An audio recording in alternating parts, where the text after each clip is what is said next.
नजर सही खबर, हर समय हर जगह तैयार, मुंबई का चौकीदार, मेट्रो मुंबई।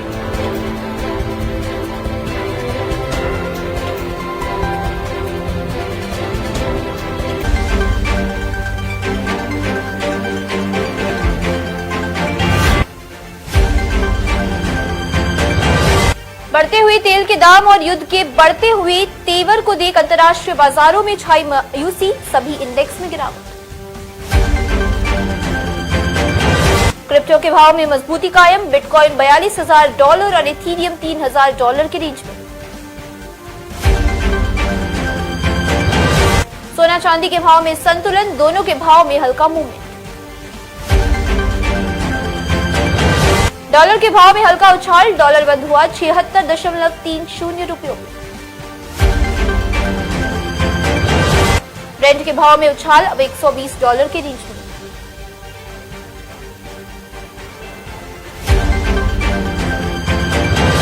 बुधवार को भारतीय बाजार में नरमाई, सेंसेक्स 304 अंकों से गिरकर बंद हुआ 57,684 अंकों पर।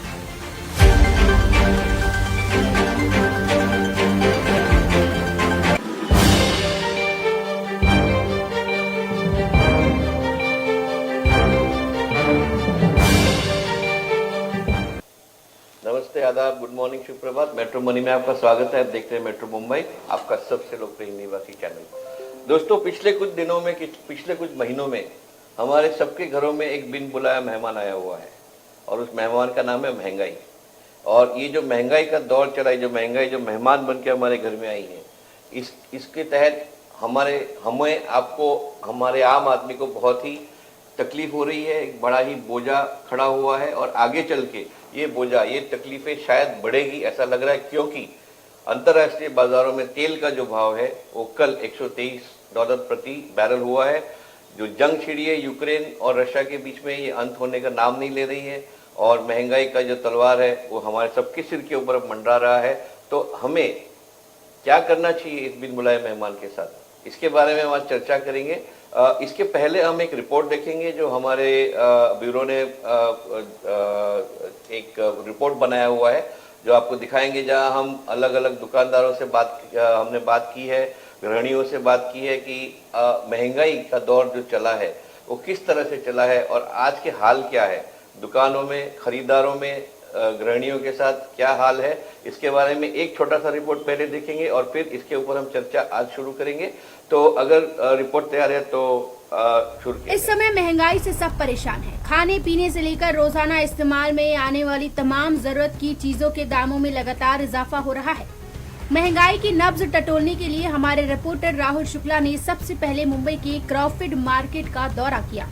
में कई ऐसे बड़ी ब्रांडेड कंपनियों के माल थे, उनके भी प्रोडक्ट जो है वो कहीं न कहीं महंगे नजर आए। ऐसे में अगर देखें तो अभी हाल ही में हमने अमूल के जो कई ऐसे प्रोडक्ट हैं वो महंगे नजर आए। तो ऐसे में जो नेस्ले और ब्रिटानिया और डाबर जैसे कई ऐसे प्रोडक्ट हैं जिनके भी भाव लगातार बढ़ते नजर आ रहे हैं।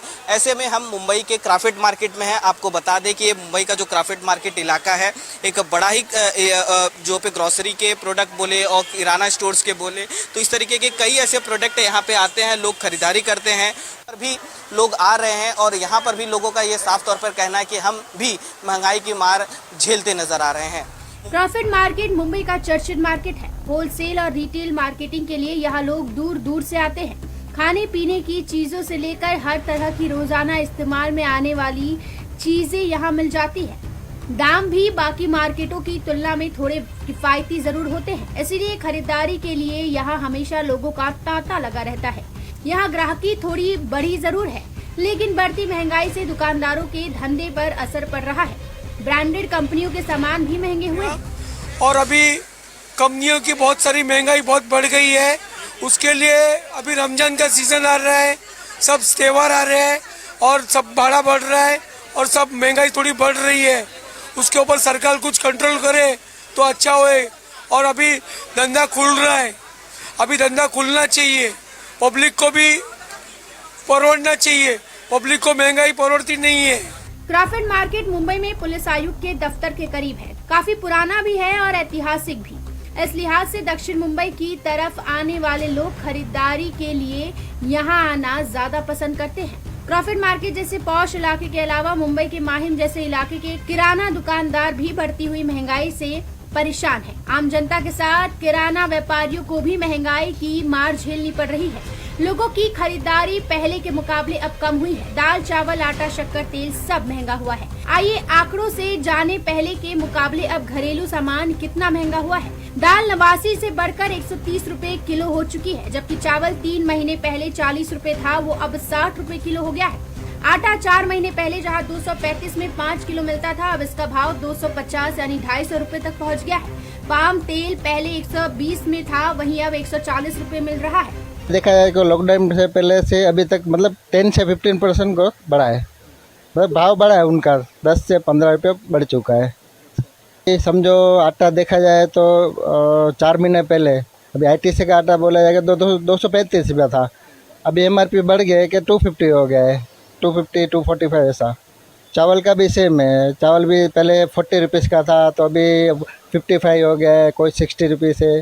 दाल का 89 था तो अभी समझो कि 130 है, 125 है, इस तरह के। तेल तो बहुत अभी हाई हो गया कोरोना की वजह से, तो पहला समझो कि अभी पाम तेल खरीदते थे 120 के आसपास, तो अभी वही पाम तेल भी 145 140 हो चुका है। सर बहुत काफ़ी पड़ा है। हमारी मांग यही है कि जो ऑनलाइन और रिटेल का कोई जो डिफरेंट बहुत है वो मतलब सरकार से रिक्वेस्ट है कि वो थोड़ा ये करे। महंगाई की वजह से जो महंगाई है, हम लोग जो भाव डिस्ट्रीब्यूटर दे जो भाव दे रहे हैं वही भाव ऑनलाइन बिक रहा है, तो हम कस्टमर हमसे क्यों खरीदे, लगे ऑनलाइन से ही खरीदेंगे ना। देखिए आपने माहिम के किराना दुकानदार की परेशानी। कमोवेश ऐसे ही हालात सुपरमार्केट वालों के भी है। किराना वालों और सुपरमार्केट वालों का दर्द एक सा है, दोनों ऑनलाइन वालों से परेशान है। बहुत कस्टमर कम हो गए, पहला बहुत अच्छा से आ रहे थे, लॉकडाउन का वजह से बहुत कस्टमर कम आ रहे। वो तो बहुत कस्टमर बोलते हैं ना, अभी इधर ये धारा भी है स्लम एरिया, तो इधर आके बहुत कष्ट पे बहुत जन रहते हैं। सबका पगार तो ज्यादा नहीं रहता है, सब 10,000 का 8,000 का पगार रहता है, तो उन लोग के लिए ये तेल सब बहुत महंगा हो गया। ऑनलाइन प्लेटफॉर्म के चलते लोगों को घर बैठे सस्ता सामान मिल जाता है। ऐसे में लोग किराना स्टोर और सुपरमार्केट में भी जाने से बचते नजर आ रहे हैं। ऐसे में घरेलू सामान की बढ़ती महंगाई के चलते पहले के मुकाबले अब 30% ग्राहक कम हुए हैं, जबकि लॉकडाउन के बाद से 10 से 15% महंगाई बढ़ी है। वैसे खाने पीने की चीजों की सप्लाई करने वाली स्विगी और जोमेटो जैसी कंपनियां भी सूखी नहीं हैं। अब उन्हें भी सरकार को 5% टैक्स चुकाना पड़ रहा है। कुल मिलाकर महंगाई से दुखी सब है, कोई कम कोई ज्यादा। मेट्रो मुंबई के लिए राहुल शुक्ला, निशा ठाकुर के साथ हितेंद्र पवार की रिपोर्ट। दोस्तों आपने देखा महंगाई का दौर चल चुका है। 10 से 15% के बीच सारे दामों पदार्थों के दाम बढ़ चुके हैं। दाल, गेहूं, चावल, तेल, आप जो घरेलू सामान जो आप रोजमर्रा के सामान है ये जो खरीदते हैं इसके ऊपर दाम बढ़ गए हैं। अब इससे हमें लड़ने के लिए 2 चीज कर सकते हैं। एक तो घर बैठे रो सकते हैं, बोलते सरकार क्या कर रही है, सरकार ये करे, सरकार वो करे, सरकार फलाना करे, सरकार ढिमका करे। लेकिन हम ये सलाह देते हैं कि सरकार अपना काम करेगी, हमें क्या करना चाहिए बतौर एक नागरिक, बतौर एक कंज्यूमर, कि हमारी एक आय है, हमारा एक खर्चा है, हमारा एक बजट है, तो हमें इस महंगाई से लड़ने के लिए क्या रणनीति होनी चाहिए।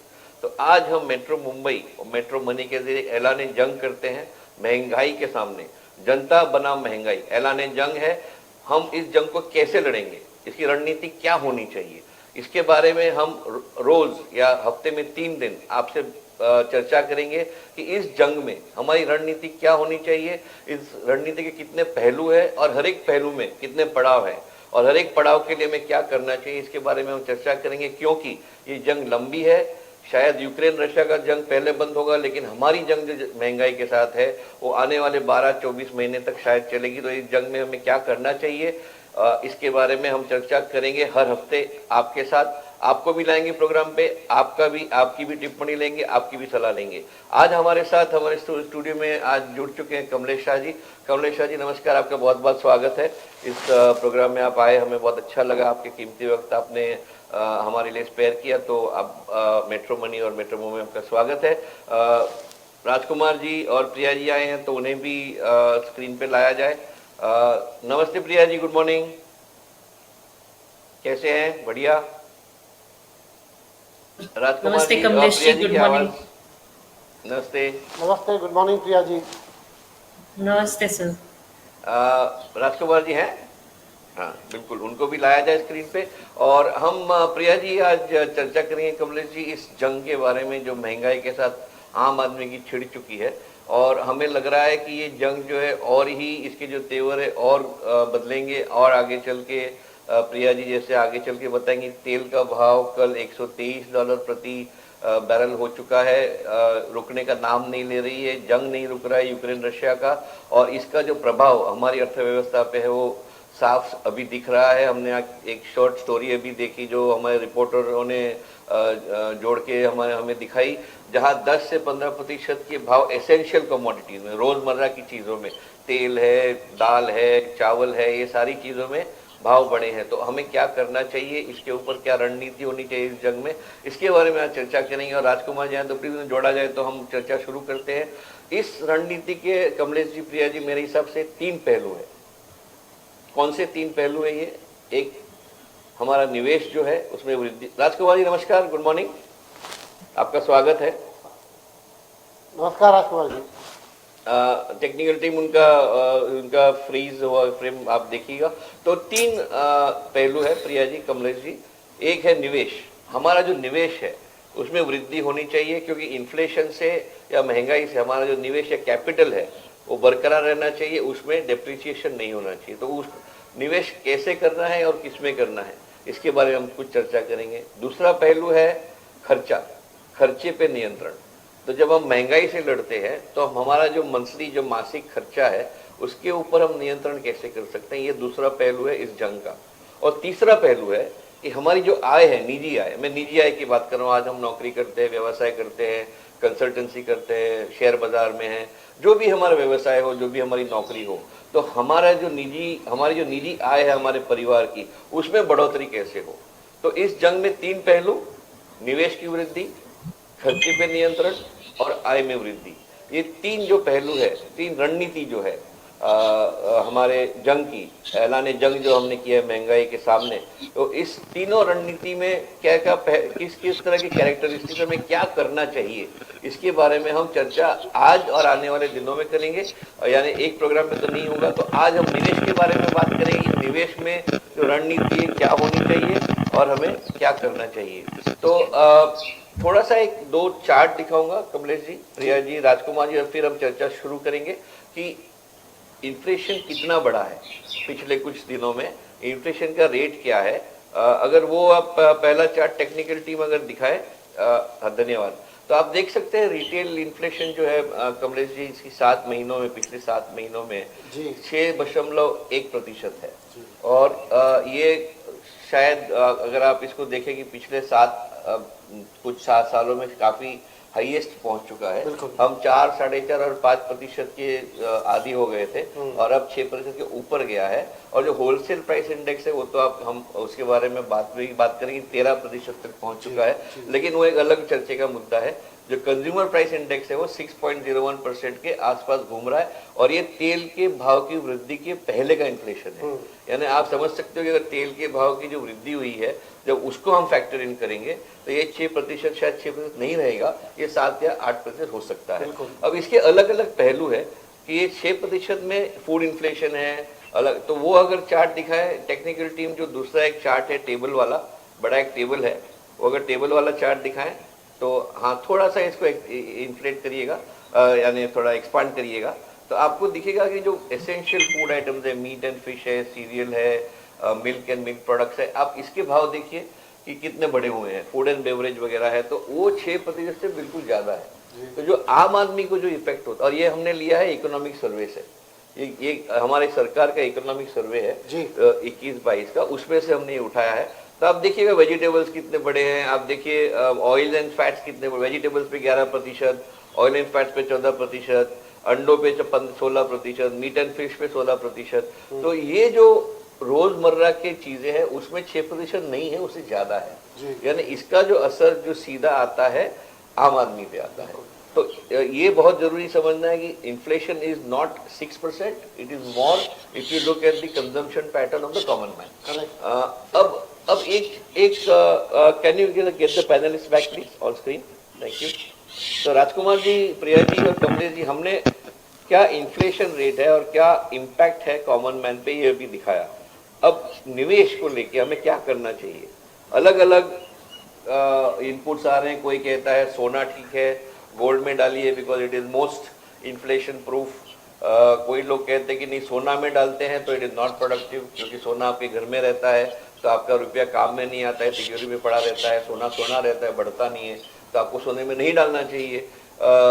ग्रोथ से ओरिएंटेड कंपनीज देखिए आप, अलग अलग, और जहाँ पे वृद्धि ज़्यादा होती है पैसे की वहाँ डालिए। लेकिन फिर दुविधा है कि हम इसको आइडेंटिफाई कैसे करें, रिस्क फैक्टर क्या है। तो पहले हम कमलेश जी से शुरू करें। कमलेश जी, आपकी राय में अगर मुझे मेरे निवेश को इंटैक्ट रखना है and make it inflation proof, यानी मुझे मिनिमम उतना रिटर्न आना चाहिए जितना कि इन्फ्लेशन है, यानी 6, 7, 8%। तो अगर 8% का हम इन्फ्लेशन रेट पकड़ते हैं हाइपोथेटिकली, तो आपके हिसाब से निवेश की स्ट्रैटेजी, रणनीति क्या होनी चाहिए महंगाई प्रूफ होने के लिए?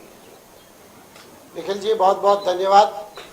और अपने सारे पैनलिस्ट दर्शकों को फिर से एक बार नमस्कार। आज जो विषय निखिल जी ने जो लिया है ना, मैं मानता हूँ कि वर्तमान समय का ये एक सबसे बड़ा मुद्दा भी है और देश के करोड़ों करोड़ों लोगों के लिए अपने जीवन मरण का प्रश्न कह सके ना, ऐसा ये मुद्दा है। अब ये जो महंगाई के सामने जंग छेड़ रहे हैं हम लोग, उसके बारे में मैं 2 मिनट निखिल जी आपसे लूंगा कि ये इसका बैकग्राउंड कैसे बना हुआ है। आपने बिल्कुल सही बताया कि अभी तो यूक्रेन रशिया की जंग के कारण ऑयल प्राइस की जो इम्पैक्ट आनी चाहिए वो अब इतनी आई नहीं है। लेकिन ये मैं दुर्भाग्य से कहूँगा कि पिछले 2 वर्ष हमने जो कोरोना काल देखा, तो उस कोरोना काल के दरमियान मैं ऐसा सोचता हूँ कि एक ऐसा समय रहा कि जहाँ पूरे विश्व में दुनिया का मुश्किल से कोई देश बचा होगा जिन्होंने अपने पूरी अर्थव्यवस्था को चरमराते देखा ना हो। दुनिया की कोई भी देश ले लीजिए, दुनिया के सबसे बड़े सुपर पावर अपन कंट्री यूएस को कहते हैं, तो अमेरिका भी कह रहा है कि पिछले 40 साल में उन्होंने जो महंगाई देखी नहीं है या जो इन्फ्लेशन देखा नहीं, वो उन्होंने देखा है। हमारे यहाँ एक बड़ी जनसंख्या, और जनसंख्या में भी अगर आप देखें तो एक मापदंड ये हो सकता है कि पिछले 10-12 महीने सरकार को 80 करोड़ गरीबों को 5 किलो गेहूं, 5 किलो चावल ऐसे मुफ्त में राशन देना पड़ा हम लोगों को। तो इससे आप अंदाजा लगा सकते हैं कि किस तरह की कोरोना की इम्पैक्ट हमारे देश पर रही है। अब ये जो बात है कि ये एक चैलेंज है। निखिल जी ने बिल्कुल सही कहा कि देखिए सरकार अपनी तरह से काम करेगी, और निखिल जी ने बिल्कुल वैलिडली 3 पॉइंट जो रेज किए ना कि हम अब ये देखिए ऐसा होता है जंग के अंदर, हम चाहे या ना चाहे, लेकिन एक बार जब हम पे जंग थोपी जाती है ना तो हम सबको उसमें लड़ना पड़ता है, उतरना पड़ता है, हमारी इच्छा हो या ना हो।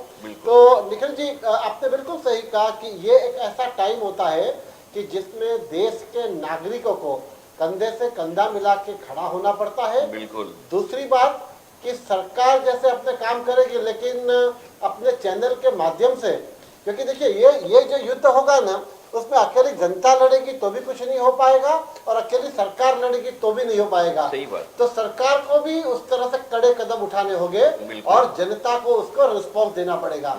अगर सरकार की बात करें तो मैं ये कहूँगा कि हमारे देश में जो महंगाई बढ़ी है, इन्फ्लेशन बढ़ी है, तो उसका सबसे बड़ा एकमात्र कारण जो है वो अपना ऑयल बिल। देखिए युद्ध हो या ना हो, लेकिन भारत सरकार अपने यहाँ जो ऑयल कंजम्पशन होता है तो 85% अपना ऑयल हमको इंपोर्ट करना पड़ता है। तो सरकारों को अपने इंपोर्ट को थोड़ा कम करना पड़ेगा। इंपोर्ट करने के बाद सरकार जो सेंट्रल एक्साइज और स्टेट गवर्नमेंट रेट ले रही है ना, उसका रेट उनको कम करना पड़ेगा।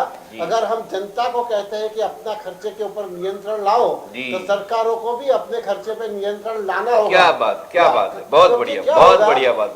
क्या बात। हाँ, एक छोटा आदमी तो बेचारा महीने 10-20 हजार रुपया कमाता होगा। अब 10-20 हजार रुपया कमाने वाला अभी फिलहाल तो उसमें से कैसे गुजारा करे वो उसके लिए चैलेंज है। तो वो बेचारा कहाँ से नया निवेश करेगा, वो मेरे लिए चिंता का विषय है। तो सरकारों को अपने, मैं ये रेशनिंग शब्द यूज नहीं करूंगा निखिल जी, लेकिन ऐसे में एक सुझाव देना चाहूंगा कि इंपोर्ट कम करके अपने पेट्रोलियम प्रोडक्ट से चलने वाले व्हीकल है उसके बहुत ही विवेकपूर्ण इस्तेमाल हो, बिन जरूरी उसका इस्तेमाल ना हो। बीच में दिल्ली में जिस प्रकार से एक एक्सपेरिमेंट किया था ऑड इवन का, तो जनता स्वैच्छिक रूप से अपना व्हीकल एक दिन के लिए बंद रखे, एक दिन के लिए पब्लिक ट्रांसपोर्ट का यूज करे, तो हम ईंधन बचा सकते हैं। ये हमारा एक मेरा ऐसा ये मानना है सरकार की भूमिका में।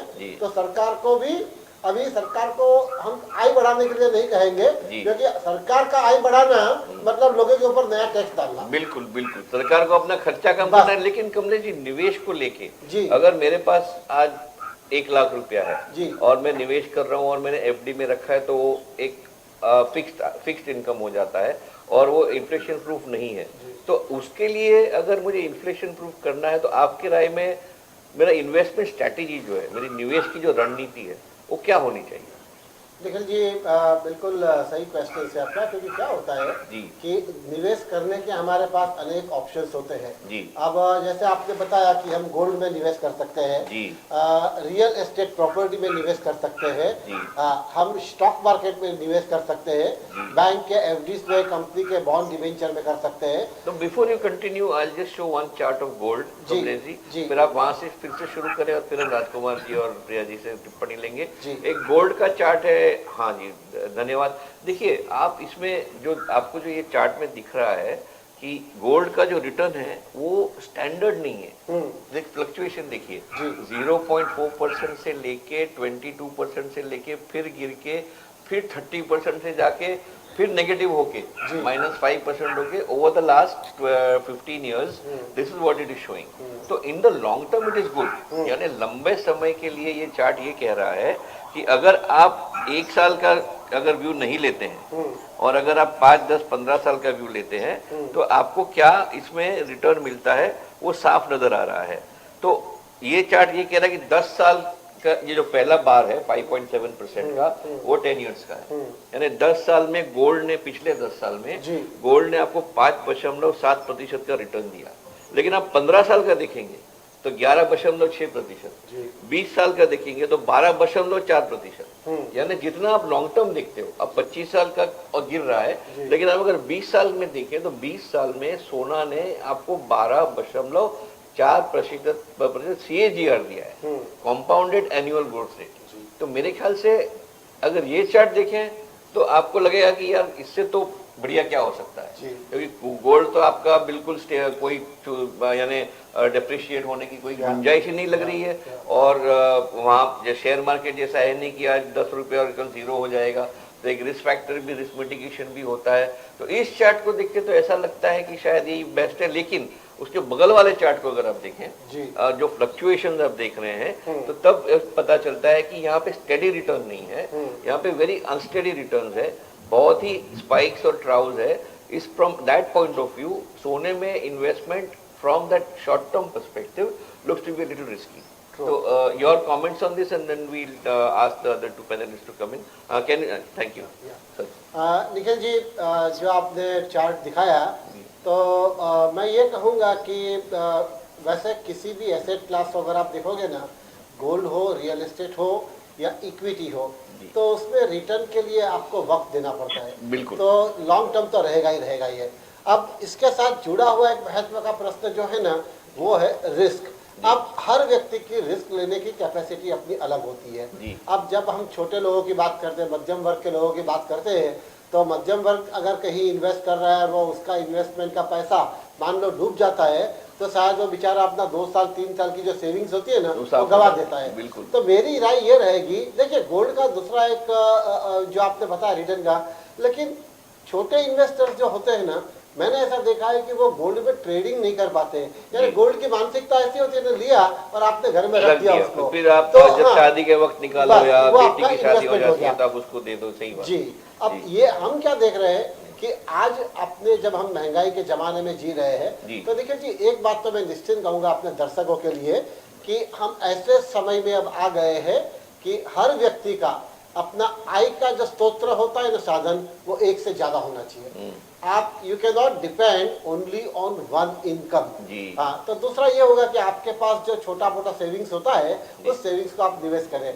मैं ये सोचता हूँ निखिल जी कि आज इन्फ्लेशन के रेट के साथ आपको मैच करना हो तो बैंक की फिक्स डिपॉजिट भी मैच नहीं कर पा रही है, क्योंकि बैंक डिपॉजिट भी 5.5-6% देती है, लेकिन उसका एडवांटेज एक यही है कि वो 100% सिक्योर है, या तो आपको कहीं ना कहीं कॉम्प्रोमाइज करना पड़ता है। तो मैं ये कहूंगा कि आपका इन्वेस्टमेंट जो होता है वो 50% आप सेफ एसेट क्लास में रखिए, जहां आपकी मूडी कैपिटल आपकी सेफ है, फिक्स डिपॉजिट जी। या और दूसरा मैं ये कहूंगा कि देखिए रियल एस्टेट का भी प्रॉब्लम क्या है, आप छोटे आदमी प्रॉपर्टी में अगर कहीं फ्लैट बुक करना है तो 1 करोड़ 2 करोड़ का फ्लैट होगा, इनिशियल डिपॉजिट भी 20-25 लाख मांगेंगे, तो छोटे मध्यम वर्ग के लोगों के लिए वो भी एक ऑप्शन नहीं है। मेरे विचार में मध्यम वर्ग के लिए 2 ऑप्शन जो मुझे दिख रहे हैं ना, एक मैंने बैंक के फिक्स डिपॉजिट का है, वैसे अच्छे AAA रेटिंग की कंपनियों के बॉन्ड डिवेंचर है, और तीसरा मैं ये कहूंगा कि स्टॉक मार्केट में किसी भी फाइनेंशियल एडवाइजर का एडवाइस लेकर अगर वो म्यूचुअल फंड के SIP के रूट से, क्योंकि वो 500 रुपये से भी इन्वेस्ट कर सकते हैं, और अपने पोर्टफोलियो में किसी को 1000-2000 रुपये से हर महीने कर सकते हैं, तो मुझे लगता है ये 2 एसेट क्लास है ना, उसमें मध्यम वर्ग के लोगों को ध्यान देना चाहिए और निवेश करना चाहिए। जी बिल्कुल, मेरे ख्याल से बहुत अच्छी बात बोली आपने कि एक पोर्टफोलियो ऐसा होना चाहिए जहाँ पे 50% ऐसा हो कि पूरा सिक्योर हो जाए, भले फिर उसमें आपको 1-1.5% का अगर कैपिटल डिप्रिसिएशन भी होता है उसमें प्रॉब्लम नहीं है, लेकिन आपका मोटा मोटा आपका कैपिटल बरकरार रहता है, लेकिन 50% जो है वो ऐसे आप सिक्योरिटीज में डालें जिसमें आपको रिटर्न मिल सकता है, और उसमें AAA रेटेड कंपनीज है, आप काफ़ी रिस्क मिटिगेशन कर सकते हो अगर आप थोड़ा सा आपका एक एक्सपर्ट एडवाइस लेके, कुछ ज्ञान लेके आप निवेश करते हैं। मेरे ख्याल से बहुत अच्छी बात बोली आपने। राजकुमार जी, आप सुन रहे हैं काफ़ी समय से और शांति से, तो आपके हिसाब से जो निवेश की जो रणनीति होनी चाहिए महंगाई के समय, और खास करके ऊंची महंगाई के समय, महंगाई तो देखिए कल सेठी साहब ने कहा महंगाई तो सालों से है और सालों से रहेगी, और किसी इकोनॉमिस्ट ने कहा है कि the way death is inevitable so is inflation, so both death and inflation are inevitable in your life time, so you can not avoid inflation. महंगाई को आप कभी भी ये सब सोच नहीं सकते हो कि 0 हो जाएगा, लेकिन ऊंची महंगाई के समय जो हम दौर अभी देख रहे हैं, ऐसे समय में आपके हिसाब से निवेश की रणनीति, जो आम आदमी है, अब हम बड़े लोगों की बात नहीं कर रहे हैं जिनके पास इंस्टीट्यूशनल एक्सेस है, जिनके पास बड़े एनालिस्ट वगैरह बैठे हैं और जो रिस्क बड़ा ले सकते हैं, लेकिन आप और हम जैसे जो मध्य वर्ग के लोग हैं, उन्हें निवेश की कौन सी रणनीति अपनानी चाहिए आपकी राय में? Rajkumar ji, Rajkumar ji, are you there? Rajkumar जी, आपकी आवाज, राजकुमार जी, आपको मेरा सवाल आपको सुनाई दिया? हेलो, हाँ, did you hear my question Rajkumar ji? जी नहीं, आवाज नहीं आई सर आपकी आवाज आई नहीं, सवाल सुना नहीं मैं। नहीं, तो मैं ये कह रहा था कि आपने कमलेश शाह जी की टिप्पणी सुनी होगी कि निवेश की रणनीति क्या होनी चाहिए, तो आपकी राय में ऊंची महंगाई के समय, जब महंगाई नॉर्मल से ज्यादा हो, और जो हम वो दौर शायद देख रहे हैं अभी और आने वाले 24 महीनों में, तो ऊंची महंगाई के समय आपके हिसाब से जो आम जनता है, जो मध्य वर्ग के लोग हैं, जिनके पास पूंजी कम होती है, उनके लिए कौन सी निवेश की रणनीति अच्छी होगी आपकी राय में? जी नहीं, वो सुना, ये कमलेश जी ने जितनी चीजें बताई वो भी हमने सुना निखिल जी, और आपने ये सही बताया, जैसे कि जो बताया उन्होंने कि SIP शायद ऐसे समय में SIP शायद मेरे अनुसार शायद बेटर इन्वेस्टमेंट हो, क्योंकि उसमें आप बहुत ही स्टैगर्ड मैनर में इन्वेस्ट करते हैं जी, हर 2 महीने में किया और माहौल देख के किया, जैसा माहौल है वैसा करते, और प्लस में एक्सपर्ट लोग उसमें इन्वॉल्व भी होते हैं जी।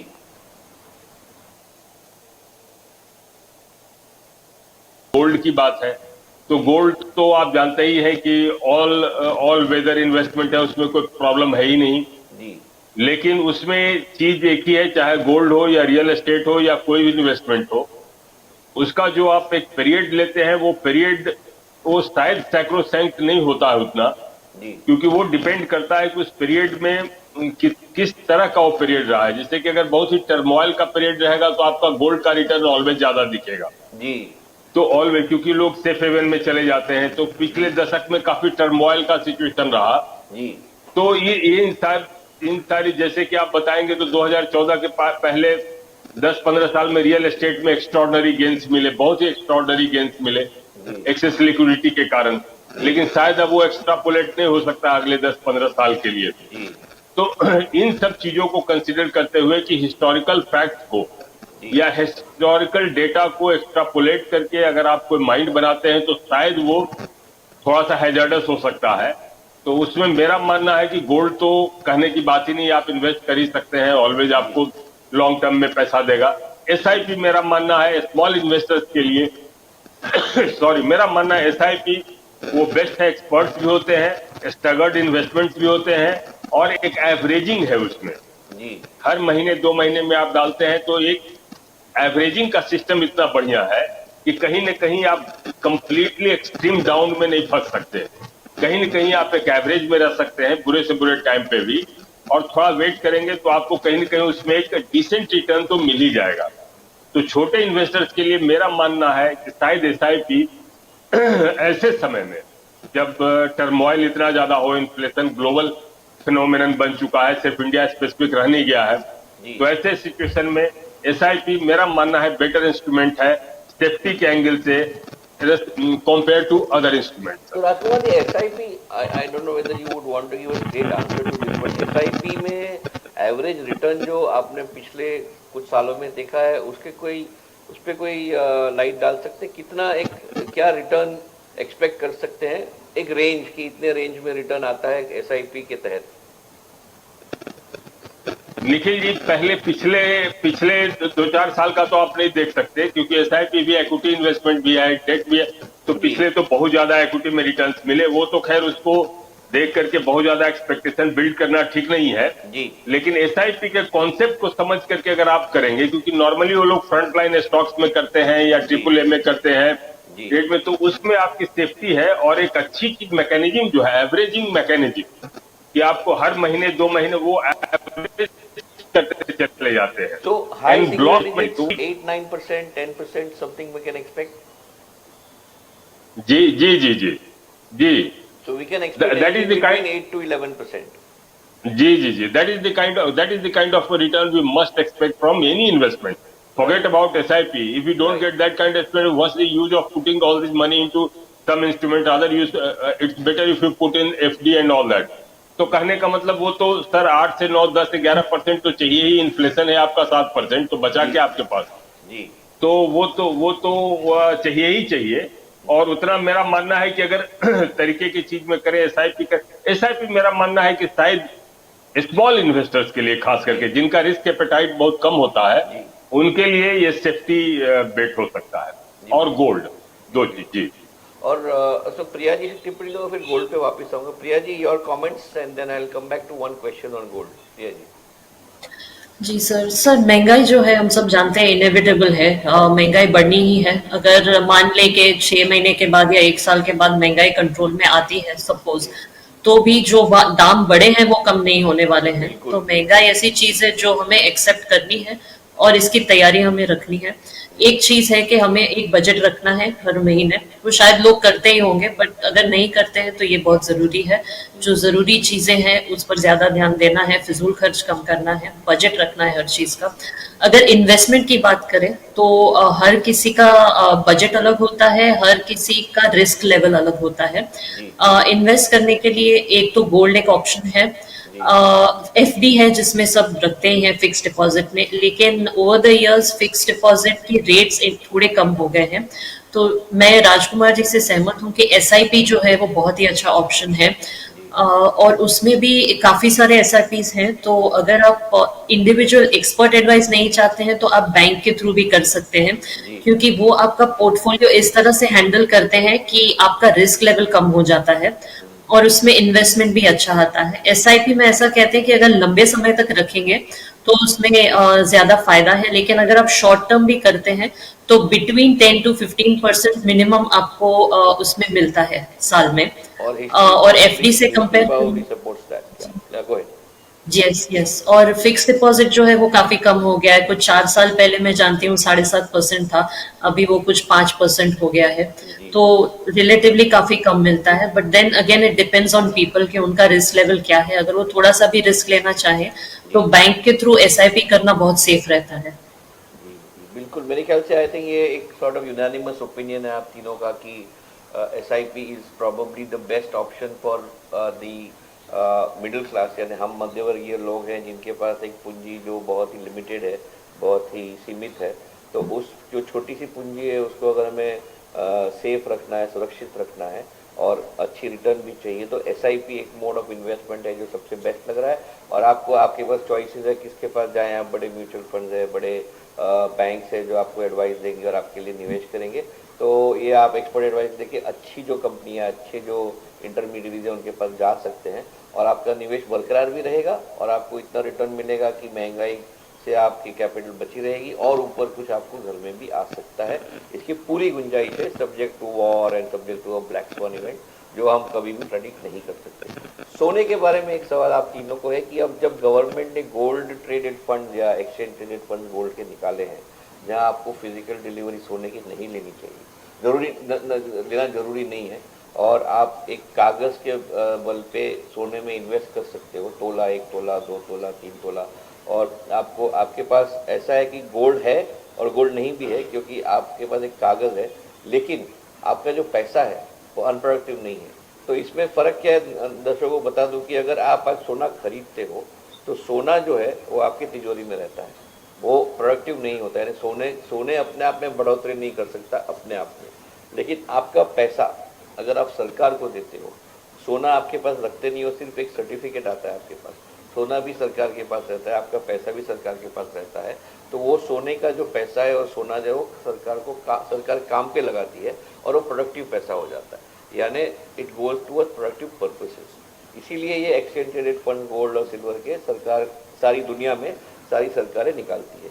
तो मेरा सवाल ये है कि जो निवेशक है उनके पास अगर ये चॉइस है कि सोना खरीदो और सोना रखो घर में, या सोना के जो ETF के जो सर्टिफिकेट है उसमें इन्वेस्ट करिए, ये दोनों में कोई फ़र्क है?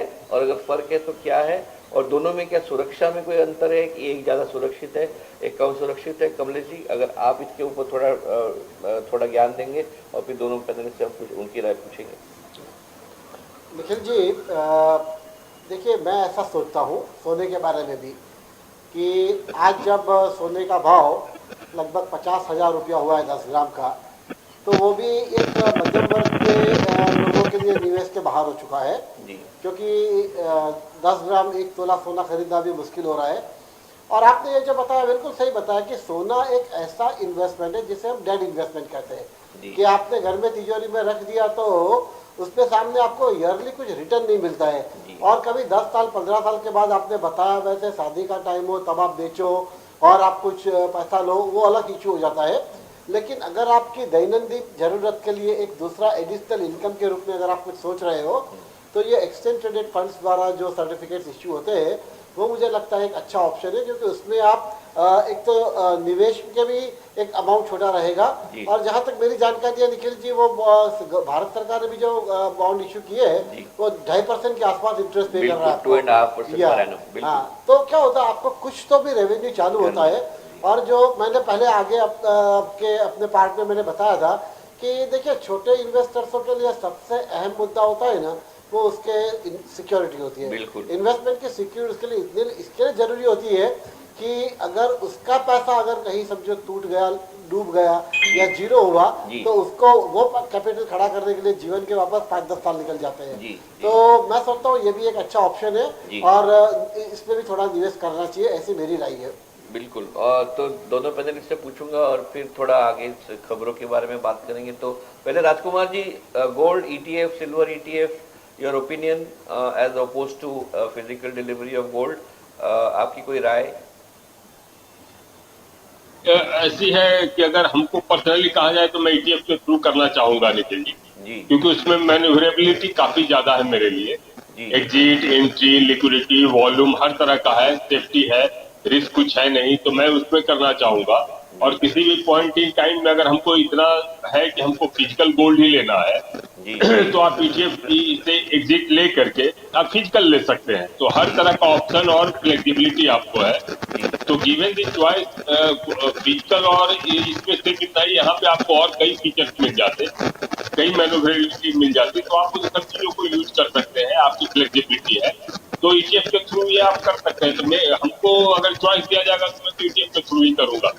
प्रिया जी को मैं पूछूंगा थोड़ा, I might pardon me for being a little gender discriminatory, but women typically like to hold the gold, सोना, और ये आभूषण है, सोने के आभूषण है, सोने की चूड़ियां हैं, सोने की इयररिंग्स है, बालियां हैं।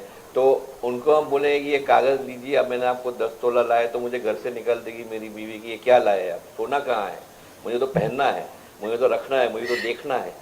तो my apologies if I'm being gender discriminatory, but Priya ji from and I am very serious about it from an Indian perspective, हमारी जो गृहिणियां हैं उनको सोना तिजोरी में रखना, हाथ में रखना, इसमें कि ये मेरी बड़ी बेटी के लिए है, मेरी छोटी बेटी के लिए है, ये जो बाली है वो बीच वाली लड़की के लिए है, जो मेरी बहू आएगी तो मैं उसको दूंगी। तो ये जो एक साइकोलॉजिक मनसा है हमारे गृहिणियों में, तो ये शायद इसीलिए जो ETF फंड इतने सक्सीड नहीं हो, जो मैं देख रहा हूँ इतने पॉपुलर नहीं है, क्योंकि अभी भी हमारी मनसा ये है कि सोना जो है वो हमारे घर की बेटियों के लिए और बेटों के लिए है, तो हम कागज के रूप में कैसे दें इसको। कोई राय आपकी इसके बारे में? जी सर, बिल्कुल आपने बिल्कुल सही कहा कि हमारे यहाँ पे एक इंडियन मेंटालिटी है कि गोल्ड इज वेरी इंपॉर्टेंट, बेटियों के लिए, बहू के लिए, सबके लिए। तो ये एक पर्सनल चॉइस है कि कैसे रखना चाहते हैं आप गोल्ड को। अगर आप मेरी बात करें, you will be very surprise कि I am not a gold person. तो मुझे अगर चॉइस है तो मैं ETF लूंगी। You have diamonds. Because no sir, not even diamonds. Okay. So I would opt for ETF because I think कि वो उसमें रिस्क भी कम है और it is more safer. So I would opt for ETF. Rajkumar ji, अभी trend change हो रहा है। Rajkumar ji, your comment. जी, मैं ये बोला था कि अगर इतना ज्यादा है जैसे आपने बताया कि सही में इसके साथ एक सेंटिमेंटल वैल्यू अटैच है, खास करके हमारे हाउस होल्ड में और फीमेल वगैरह का, तो एक हो सकता है कि ये थोड़ा सा लाफेबल लगे या रिडिकुलस लगे। तो मैं तो उनको सजेस्ट करूंगा कि ETF के थ्रू आप करो, कमाई भी हो जाएगी और इमिटेशन ज्वेलरी आप पहन लो ना, दुनिया देख भी लेगी कि आपके पास गोल्ड तो है ही ना कान में। और मेरे ख्याल से ये जमाना आया है शायद जो जनरेशन Z है, जो Z जनरेशन में, not object to what you are saying and they love it, but generation X and before that, me and Kamlesh and you, our wives will probably say what the hell are you talking about. Nikhil ji, मैं एक comment इसके ऊपर करना चाहूँगा कि आपने जब पूछा ना कि इसको एक इमोशनल वैल्यू भी है, लेकिन अब एक फर्क मैंने ये देखा है। अच्छा, बात बता दो, कमलेश जी के लड़के की शादी है तो शायद बहू के लिए कुछ रखा होगा आपने, तो ये बता दीजिए आप। निखिल जी, आपने जो कहा ना, अब देखिए कि अब मेरे मदर के जो ऑर्नामेंट हो गए, यानी वो 50 साल पुराने हैं, तो मैं नहीं मानता कि मेरी जो आने वाली बहू होगी वो पुराने ट्रेडिशनल टाइप के जो ऑर्नामेंट है वो पसंद करेगी। तो वो तो वही कहेगी कि मुझे ETF फॉर्म में आप दे दीजिए, मैं मेरी तरह से सिलेक्ट कर लूंगी। तो वो भी शायद ETF ही पसंद करेगी।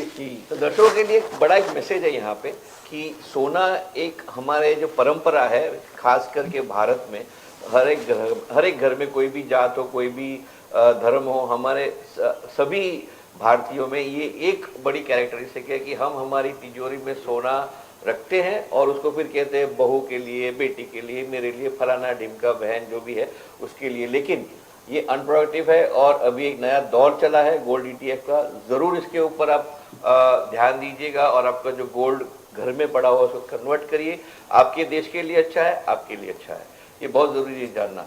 तो मेरे ख्याल से गोल्ड और SIP, ये दो चीज़ आज की हमारे चर्चा से निकल रही है कि जो महंगाई की जो ये जंग है, जो ऐलान जंग हमने किया महंगाई के सामने, उसमें जो निवेश की रणनीति है उसके दो पहलू है, एक गोल्ड, सोना, और सोना के अपने आप में दो पहलू है, एक फिजिकल गोल्ड और एक ETF, और दूसरा है कि जब आप शेयर में निवेश करते हैं तो SIP में जाइए। SIP यानी सिस्टमैटिक इन्वेस्टमेंट प्लान, बहुत जरूरी है, ये करिएगा। तो इसके साथ हम आज की इस टॉपिक पे चर्चा खत्म करते। क्विकली हम जो कल हुआ मार्केट में उसके ऊपर प्रिया जी आप थोड़ी टिप्पणी करें। टेक्निकल टीम से रिक्वेस्ट है कि प्रिया जी को स्क्रीन पे एक तरफ ले और कल वाले आंकड़े आए और प्रिया जी आप विश्लेषण करिए, फिर हम 2 मिनट चर्चा करेंगे उसके ऊपर। प्रिया जी। जी बिल्कुल। सर अमेरिकन मार्केट्स कल नीचे रहे। एक तो ये है, सॉरी मैं to interrupting, please Priya ji also on the screen on one side. Go ahead Priya ji. जी सर, मार्केट कल नीचे रहे, अमेरिकन मार्केट नीचे रहे। वहाँ पे इकोनॉमिक डेटा जो है वो कल होम सेल्स का डेटा आया है और फरवरी महीने में 2% डाउन है होम सेल्स। एक ये रीजन है और दूसरा के वॉर जो चल रहा है, युद्ध का कोई नतीजा नहीं निकल रहा है, इट्स जस्ट गोइंग ऑन। आज मीटिंग है प्रेसिडेंट बाइडेन की नेटो और ईयू लीडर्स के साथ, 2 दिन का समिट है, आज और कल मीटिंग है। तो देखते हैं इसका क्या नतीजा निकलता है, इस पर काफी उम्मीदें हैं मार्केट को। जी आगे अगर यूरोप देखें तो यूरोप में इन्फ्लेशन जो है वो काफी ऊपर है। हमें जनवरी में अमेरिका से फिगर आए थे कि 40 ईयर हाई पे है इन्फ्लेशन, तो उसी तरह यूके में 30 इयर्स हाई पर है इन्फ्लेशन। फरवरी में 6.2% है इन्फ्लेशन, इट्स वेरी हाई। और ऐसा नहीं है कि सिर्फ एसेंशियल आइटम्स है या गुड्स एंड सर्विसेज है उनके प्राइसेस हाई है, बट एवरीथिंग इज हाई। तो सारे कॉस्ट सब कुछ ऊपर है, इन्फ्लेशन बहुत ही तेजी पर है वहाँ पे। तो यूरोप भी देख सकते हैं कि नीचे है। एशिया अगर देखें तो एशिया कल ऊपर बंद हुआ, लेकिन आज सुबह इट ओपन डाउन, नीचे था आज और अभी फिर से ऊपर है। और इसका कारण मार्केट की वॉलेटिलिटी है। एक जो है आज मीटिंग चल रहा है,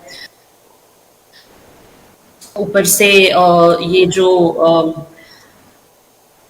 असर है मार्केट के ऊपर, तो काफी वॉलेटाइल है एशियन मार्केट भी। तो कोई expected any meetings are expected Priya ji in terms of oil or any OPEC meetings or any news coming this week or all news has come in already? नहीं sir, अभी कोई meeting नहीं है। अब OPEC की meeting next month होगी, it will be I think by next week, first week of April में meeting होगी। बाकी तो कोई मीटिंग नहीं है इस वक्त। जो प्रेसिडेंट बाइडेन की मीटिंग है वही है, उसके लिए सब राह देख रहे हैं। क्योंकि जो तेल का भाव है प्रिया जी मेरे ख्याल से बहुत ही निर्भर है इस पे कि ओपेक अपना उत्पादन बढ़ाती है कि नहीं। और ईरान जो है, ईरान का जो सप्लाई है, जो मेरे ख्याल से भारत के साथ तो बात चल रही है सेपरेटली ईरान की कि वो रेडी है भारत को तेल सप्लाई करने के लिए, और मेरे ख्याल से कोई चर्चा भी चल रही है। आप पैदल से लाएं स्क्रीन पे, और मेरे ख्याल से ये जो चर्चा चल रही है ईरान के तेल के बारे में, उससे शायद हमें कुछ राहत मिले। लेकिन जो 123 का भाव है हमारे लिए बहुत ही नुकसान है।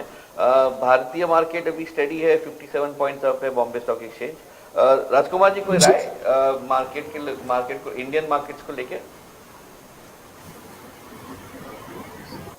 रेंज बाउंड ही रहेगा, इसमें कहीं दो इसमें कहीं दो राय नहीं कि मार्केट रेंज बाउंड रहेगा। और ये अनफॉर्चुनेटली ये यूक्रेन का वार अभी जिस ढंग से प्रोलॉन्ग कर रहा है, इसके चलते अनसर्टेनिटी भी बढ़ती चली जा रही है। तो अभी मार्केट के बारे में पूरी तरह से रेंज बाउंड ही लग रहा है, इसमें कोई भी डायरेक्शन डिफरेंट लग रहा है। निखिल जी क्या है? बिल्कुल, तो मेरे ख्याल से और जैसे आपको स्विंग भी दिखता है, मैं रोज देखता हूँ कि आज 200 बढ़ा, कल 150 गिरा, फिर 100 बढ़ता है, फिर 80 गिरता है। तो यानी एक बहुत ही लिमिटेड रेंज में मार्केट मूव हो रहा है। तो सेक्टर स्पेसिफिक, स्टॉक स्पेसिफिक होना जरूरी है, और शायद जैसे हमने बोला SIP में पैसा डालेंगे तो इस वक्त अच्छा रहेगा। कमलेश जी कोई राय आपकी मार्केट के ऊपर? नहीं निखिल जी, बिल्कुल बात सही है कि जिस प्रकार के ग्लोबल सिचुएशन हम देख रहे हैं, तो वो देखते हुए मार्केट कुछ समय तक एक वॉलेटाइल रहेगा। और जैसे हम कहते हैं ना कि मैंने एक डिबेट में कहा था कि मार्केट में 1%, 1.5% की अप एंड डाउन रोज की होना वो एक स्वाभाविक बात होगी। और ऐसे समय में मेरी तो यही राय रहेगी इन्वेस्टर्स को कि आप जब मार्केट करेक्शंस के मोड में होते हैं तो उस समय में अच्छी कंपनियां की डेफिनेशन मेरे हिसाब से यही है, इंडस्ट्री लीडर, मार्केट लीडर। वैसे अच्छी कंपनियों में थोड़े पैसों डाल के निवेश करते रहे तो आपको आगे चल के उसका अच्छा फायदा होगा। जी बिल्कुल। चलते चलते एक और छोटी सी स्टोरी देखते हैं महंगाई पे, जो हमारे रिपोर्टरों ने जोड़ी थी महाराष्ट्र के संबंध में। टेक्निकल टीम अगर वो सेकंड स्टोरी रेडी है तो प्लीज उसको दिखाएं। Thank you. देश भर में घरेलू गैस सिलेंडर 50 रुपए महंगा हो गया है। देश भर में महिलाएं सरकारी फरमान के बाद नाराज है, लेकिन महाराष्ट्र की गृहिणियां खुश है और सरकार की आभारी भी है। दरअसल घरेलू गैस के दाम महाराष्ट्र में नहीं बढ़े हैं, जबकि देश के बाकी शहरों में घरेलू गैस महंगे हो गए हैं। 14 किलो 200 ग्राम का सिलेंडर अब करीब 1000 के करीब पहुंच चुका है, लेकिन मुंबई में अभी भी ये सिलेंडर 899 रुपए 50 पैसे में ही मिल रहा है। वैसे मुंबई के अलावा महाराष्ट्र के हर छोटे बड़े शहर में घरेलू गैस के दामों में इजाफा नहीं हुआ है। दिलचस्प बात यह है कि महाराष्ट्र में भी सबसे सस्ता गैस अभी भी मुंबई में है, लेकिन मुंबई की तुलना में महाराष्ट्र के बाकी शहरों में गैस के दाम मुंबई से ज्यादा है। ज्यादातर शहरों में गैस सिलेंडर 900 से पार जा चुका है, जबकि कई जगह तो ये 1000 के करीब पहुंचने ही वाला है। महाराष्ट्र में गैस के दाम नहीं बढ़ाने के लिए धन्यवाद। थैंक यू, आभारी है। महाराष्ट्र में गैस महंगा नहीं हुआ है, लेकिन देश भर में गैस 50 रुपए महंगा होने से महिलाएं सरकार से नाराज है। दिल्ली में तो महिला कांग्रेस कार्यकर्ताओं ने सड़क पर उतर कर नारेबाजी की।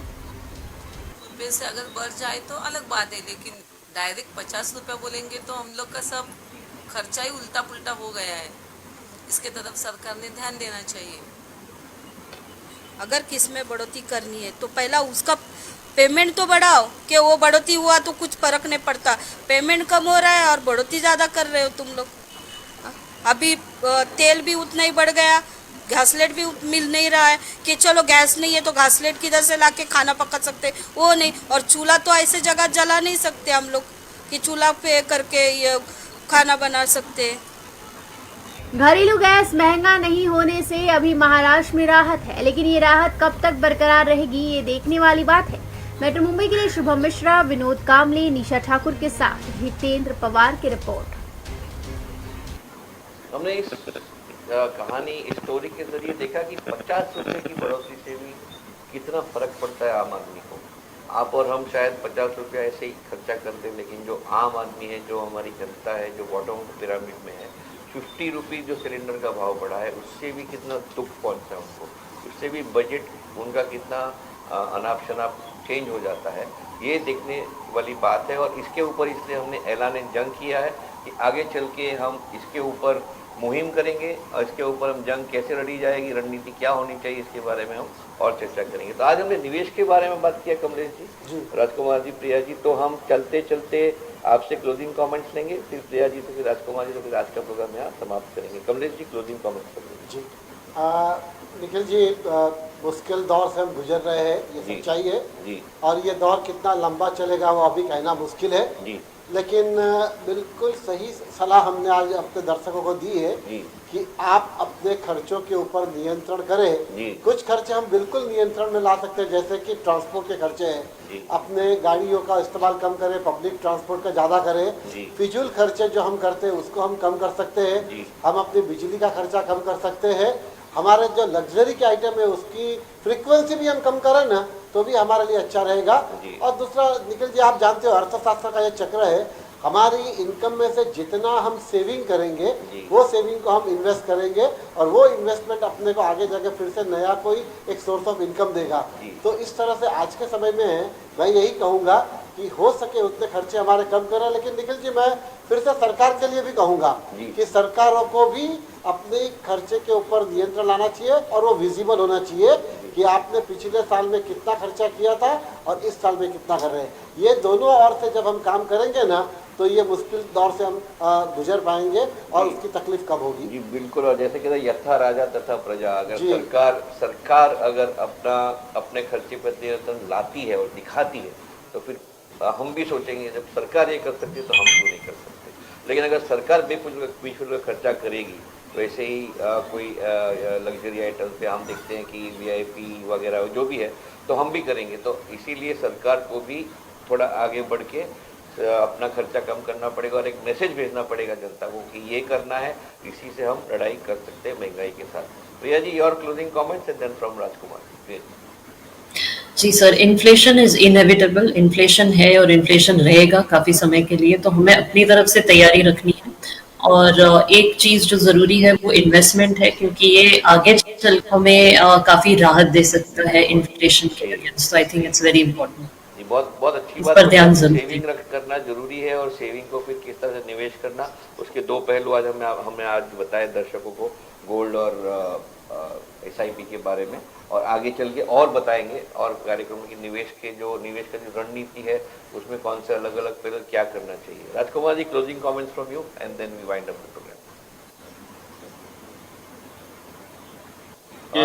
प्राइस राइज, आवाज आ रही है सर? जी जी जी जी। तो ये इसमें प्राइस राइज के लिए जैसा कि आपने बताया या कमलेश जी ने बताया या मैडम ने बताया, इसमें कहीं दो राय नहीं है कि आज की डेट में ये चल रहा है और ये ग्लोबल फिनोमेनन भी बन गया है। लेकिन यहाँ पे जैसे कि आपने बताया कि कंज्यूमर्स को भी थोड़ा डिसिप्लिन दिखाना चाहिए, खास करके जो अपर SLN वाले लोग हैं। लोअर वाले हैं उनके पास तो दाल रोटी के सिवा कुछ है नहीं, तो वो क्या डिसिप्लिन दिखाएंगे। लेकिन जो अपर SLN वाले लोग हैं उनको दिखाना चाहिए अपने ढंग से। और इसके लिए जहां तक मैं थोड़ा सा इसमें हटके, इसमें गवर्नमेंट के पॉलिसीज भी रेस्पॉन्सिबल है। जो खास करके होलसेल प्राइस जो काफी बढ़े उसके लिए गवर्नमेंट रेस्पॉन्सिबल है। ये मेरा जी राजकुमार जी, डोल आउट करने का स्कीम किया था कोविड में, वो